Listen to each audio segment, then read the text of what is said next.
పాతకాలంలో తూర్పు ప్రాంతంలో చెరుకుపల్లె అనే ఒక చిన్న గ్రామం ఉండేది. ఆ గ్రామానికి చివర ఒక పాత వదిలేసిన మేడ ఉండేది. ఆ ఇంటి గురించి ఊరి వారంతా ఒకలా చెప్పుకునేవారు. ఆ ఇంట్లో ఒక దెయ్యం ఉంటుందట. రాత్రిళ్ళు ఎవరు వెళ్ళినా దెయ్యం భయపెడుతుంది అని. కానీ అసలు నిజం ఎవరికీ తెలీదు. ఒకసారి పక్క గ్రామం నుండి రమేష్ అనే యువకుడు చెరుకుపల్లెకు వచ్చాడు.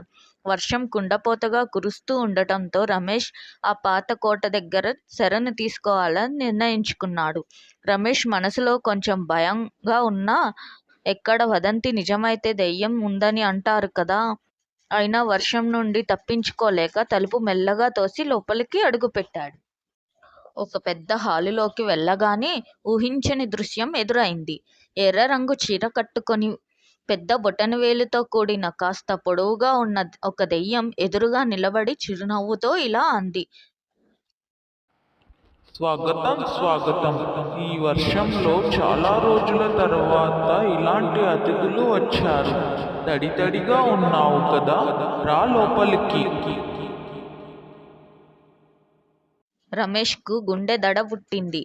కానీ ఆ దెయ్యం మాటల్లో ప్రేమ, ఆత్మీయత స్పష్టంగా కనిపించాయి. రమేష్ కూర్చున్న వెంటనే ఆ దెయ్యం వెంటనే వెళ్ళి వెచ్చటి కాఫీ తీసుకొని వచ్చి ఇచ్చింది. తాగు, వర్షంలో పాలు చల్లబడతాయి కాబట్టి వేడిగా తాగు. తర్వాత తేనెలు, రొట్టెలు, పండ్లు, కిచిడి కూడా వడ్డించినది. రమేష్ ఆశ్చర్యంగా, నువ్వు నిజంగా దెయ్యమేనా? దెయ్యం నవ్వుతూ, అవును, కానీ భయపెట్టే దెయ్యం కాదు. నాకు అతిథులు అంటే చాలా ఇష్టం. ఎవరైనా నిజంగా మంచివాళ్ళు అయితే వారికి ఆతిథ్యం ఇస్తాను. రాత్రంతా వర్షం గుప్పుమని కురుస్తూనే ఉంది. ఆ సమయంలో రమేష్ దెయ్యం మధ్యలో ఇలాగే చర్చ జరిగింది. ఎందుకు నువ్వు ఇలా అతిథులకు ఆదరణ చూపుతున్నావు? చాలా ఏళ్ల క్రితం నేను ఒక సాధారణ మనిషిని. ఆతిథ్యం ఇస్తూ సంతోషంగా బ్రతికేదానిని.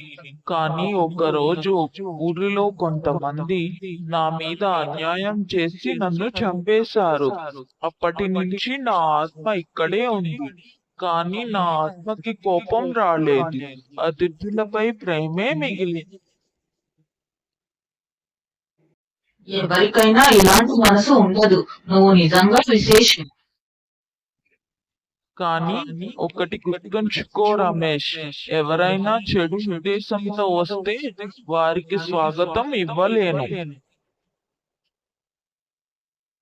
ఉదయం అవుతుండనగా వర్షం ఆగిపోయింది. రమేష్ లేచి వెళ్ళడానికి సిద్ధమయ్యాడు. దెయ్యం రమేష్కి ఒక చిన్న కాగితం ఇచ్చింది. ఇది నా గుర్తుగా ఉంచుకో, కానీ ఎవరికీ నన్ను గురించి చెప్పకు. ఎందుకంటే ఇది నిజమైన మనసున్న వాళ్ళకి మాత్రమే తెలిసిన రహస్యంగా ఉండాలి. చెప్పను.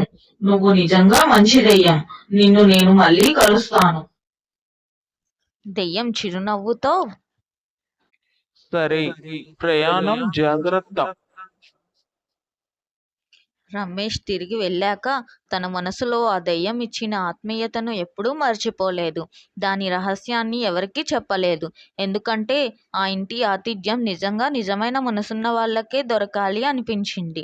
నీతి: మనిషి రూపంలోనైనా దెయ్యం రూపంలోనైనా సత్యం, మంచితనం, అతిథి ప్రేమ ఎప్పటికీ మిగిలిపోతాయి. మనసు స్వచ్ఛంగా ఉంటే ఎక్కడికైనా మనకి ఆత్మీయత దొరుకుతుంది. Thanks for watching. Please subscribe.